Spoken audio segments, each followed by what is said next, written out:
போன எபிசோட் லாஸ்ட்ல நம்மளோட சீமாவை கொலை பண்றதுக்காக வேலு ஒரு ஆள் அனுப்பியிருப்பான். மேலே தொங்கிட்டு இருந்த அந்த லைட்டு அப்படியே சீமா மேல விழுந்துடும். அப்படியே சீமா அந்த இடத்துலயே மயக்க போட்டு விழுந்துருவா. எல்லாரும் அதிர்ச்சியாகி பார்ப்பாங்க.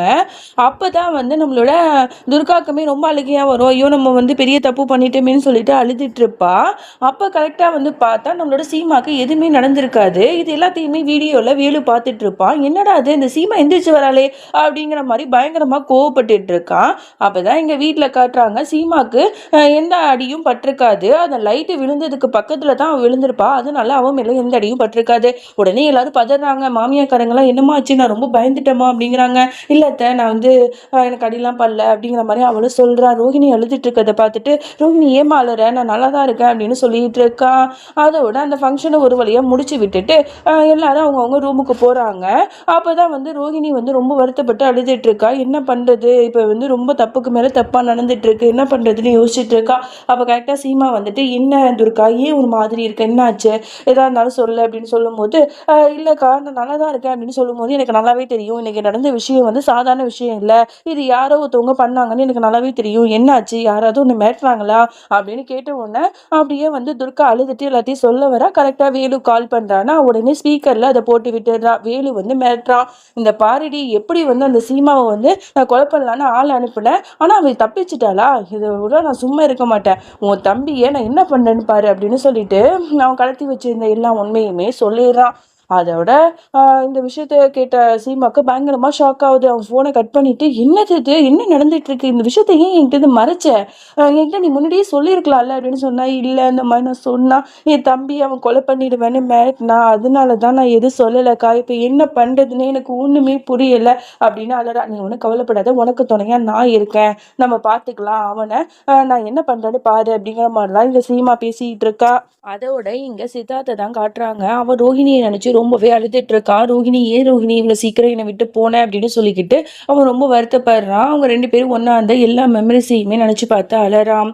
அப்படியே இங்க மறுபடியும் வேலு ரோஹிணிக்கு கால் பண்ணி, இந்த மாதிரி சீமாவை நான் சொன்ன இடத்துக்கு நீ அழைச்சிட்டு வரணும் அப்படிங்கிற மாதிரி சொல்லிடுறான். அவளும் சரின்னு சொல்லிடுறா. இங்க சீமாவும் துர்காவும் ஒரு பிளான் போடுறாங்க. வீட்டுல இருக்கிறவங்க எல்லாரையும் ஒரு கோயிலுக்கு அழைச்சிட்டு போறாங்க. நீங்க எல்லாரும் அங்க போங்க, நானும் துர்காவும் பின்னாடியே வந்துடுறோம், ஒரு முக்கியமான வேலை இருக்கு அப்படின்னு சொல்லிட்டு அவங்க எல்லாரையும் அனுப்பி வச்சுட்டு இவங்க ரெண்டு பேரும் அந்த பாலடைஞ்சு பங்களாக்கு தான் போறாங்க. நைட்டு நேரமும் ஆகுது. ரெண்டு பேருமே பயந்துக்கிட்டு அந்த உள்ளாக்க என்ட்ரி கொடுக்குறாங்க. என்ன நடக்குது இந்த இடத்துல, எதுக்கு அவன் கூப்பிட்டான்னு தெரியலையே அப்படின்னு சொல்லிட்டு பேசிட்டு இருக்கும்போது அங்க கரெக்டா வேலுவும் சீமா வந்துட்டியா அப்படிங்கிற மாதிரி கேட்கிறான். உடனே சீமா நடிக்க ஆரம்பிக்கிறா. வேலு, நீயா, நீ எப்படிங்க வந்த, எதுக்கு ரோஹிணி என்னை இங்க அழைச்சிட்டு வந்த அப்படிங்கிற மாதிரி இங்க சீமா கத்துறா. உடனே வேலு சொல்றான், அவ என்னோட ஆளுதான் அப்படின்னு சொல்லிட்டு உடனே ரோஹிணி என்ன பண்றா, சீமாவோட கழுத்துல கத்திய வச்சுட்டு அப்படியே மாட்டிட்டு இருக்கா. அப்போ பார்த்தா பின்னாடியில இருந்து சசி துர்காவோட தம்பிக்காரனை அழைச்சிட்டு வரான். உடனே அவளுக்கு ஒரு மாதிரி ஆயிடுது. என் தம்பியை விட்டுரு அப்படிங்கிற மாதிரி சொல்றான். உன் தம்பியை விடணும்னா அவளை கத்தியால குத்தி கொலை பண்ணி என் கண்ணு முன்னாடி அப்படிங்கிற மாதிரி சொல்லிடுறான். உடனே துர்கா எதை பத்தியுமே யோசிக்காம கத்தியை எடுத்து சீமாவோட வயிற்றுலயே குத்தி கிழிச்சிடுறா. அவ ரத்த வெள்ளத்துல அங்கேயே படுத்து இறந்து போயிடுறா. பார்த்த துர்காவுக்கு ரொம்ப கஷ்டமா இருக்கு. அக்கா என்ன மன்னிச்சிருங்க, எனக்கு வேற வழி தெரியல அப்படின்னு சொல்லிட்டு அழுதுட்டு, இப்ப என்னோட தம்பியை என்கிட்ட விட போறியா இல்லையா அப்படிங்கிற மாதிரி வேலுகிட்ட சொல்லிட்டு இருக்கா. உடனே வேலு சொல்றான், நான் இதெல்லாம் எப்படிமா நம்புறது, அதனால நான் போய் செக் பண்ணுவேன், அவ உண்மையா செத்துட்டாளா அப்படின்னு சொல்லிட்டு பக்கத்துல போய் பாக்குறான். அவ இறந்து போன மாதிரி தான் தெரியுது. உடனே என்ன பண்றான், அவ கண்ணை சேர்ற நேரமா பார்த்து அவ மேல கல்லை தூக்கி போடுறான். உடனே சீமா எழுந்திரிச்சிடுறா. எழுந்திரிச்சோன்னா, எனக்கு தெரியும் டி, அப்பவே தெரியும் உங்க ரெண்டு பேரையும் பத்தி, பக்கா கிரிமினல் டி நீங்க அப்படின்னு சொல்லிட்டு பயங்கரமா கத்துறான். உன் தம்பியை என்ன பண்ற பாரு அப்படின்னு சொல்லிட்டுலாம் பயங்கரமா கத்திட்டு இருக்கான்.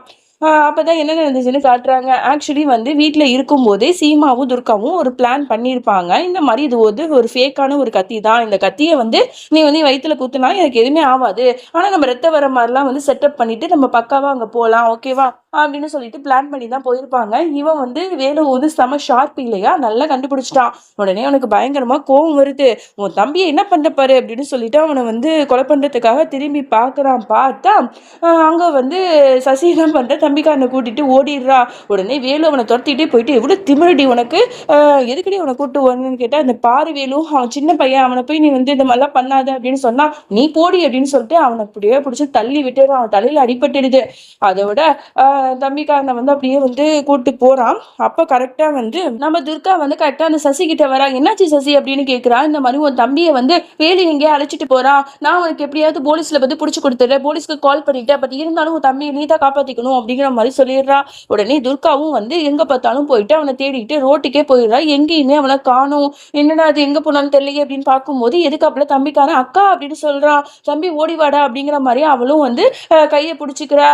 உடனே வேலு வந்து பின்னாடியே வந்துட்டு அவங்க 2 பேரையும் ஒன்னா சுடுறதுக்காக அப்படியே வந்து சுட்டுறான். உடனே புல்லட் அப்படியே அவங்க மேல அப்படியே பாயுது. உடனே இவங்க 2 பேரும் கீழே விழுந்துடுறாங்க. நல்ல வேலை தப்பிச்சிடுறாங்க. அப்புறம் பின்னாடி பார்த்தா யாரோ ஒருத்தவங்க வேலுவை வந்து ஷோல்டர்ல ஷூட் பண்ணிடுறாங்க. அவன் வலி தாங்க முடியாம கத்திட்டு திரும்பி பார்க்கறான். பார்த்தா அங்க போலீஸ்காரங்களாம் நின்று அவனை அரெஸ்ட் பண்ணி அங்க இருந்து கூட்டு போயிருப்பாங்க. ஒருவேளை சசி தான் வந்து போலீஸ்ல ஃபோன் பண்ணியிருப்பா போல. அதோட இங்க நம்ம சீமாவை தான் காட்டுறாங்க.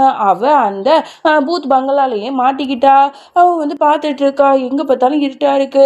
என்னடா அது, இந்த இடம் இப்படி இருக்கே அப்படின்னு சொல்லிட்டு பயந்துட்டு அப்படியே நடந்து போயிட்டு இருக்கும் போது ஏதோ ஒரு சவுண்டு கேட்குது.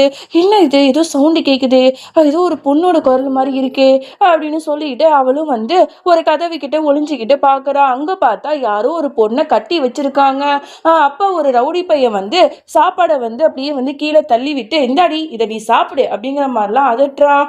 உடனே அவ வந்து முடியாது அப்படிங்கிற மாதிரி சொல்றா. இந்த பொண்ணை பார்க்கும்போது சீமாக்கு ஒரு மாதிரி ஃபீலிங் ஆகுது. இந்த பொண்ணு எனக்கு ரொம்ப நெருக்கமான பொண்ணு மாதிரி இருக்கு, எனக்கு தெரிஞ்ச பொண்ணு மாதிரி. யாரா இருக்கும், யாரு இந்த இடத்துல இவனை வந்து கடத்தி வச்சிருக்காங்க அப்படிங்கிற மாதிரிலாம் இவ யோசிச்சுட்டு இருக்கா. அப்போ வந்து அந்த ரவுடி பையன்கள்லாம் அங்கே போனதுக்கு அப்புறமா இவளுக்கு மனசு கேட்கல. உடனே இவங்களை எப்படியாவது காப்பாற்றலான்னு சொல்லிட்டு அந்த பொண்ணை தேடி அந்த ரூம் உள்ளாக்க போயிடுறா. போயிட்டு சீக்கிரம் வாங்க, நான் உங்களை காப்பாற்றி வீட்டுக்கு கூட்டு போகிறேன் வாங்க அப்படின்னு சொல்கிறா. பார்த்தா அக்கா அப்படின்னு சொல்லிட்டு ஒரு குரல். என்னடா அது அக்காவா அப்படின்னு சொல்லிட்டு நம்மளோட சீமாவும் அந்த பொண்ணோட முகத்தை பார்க்குறா.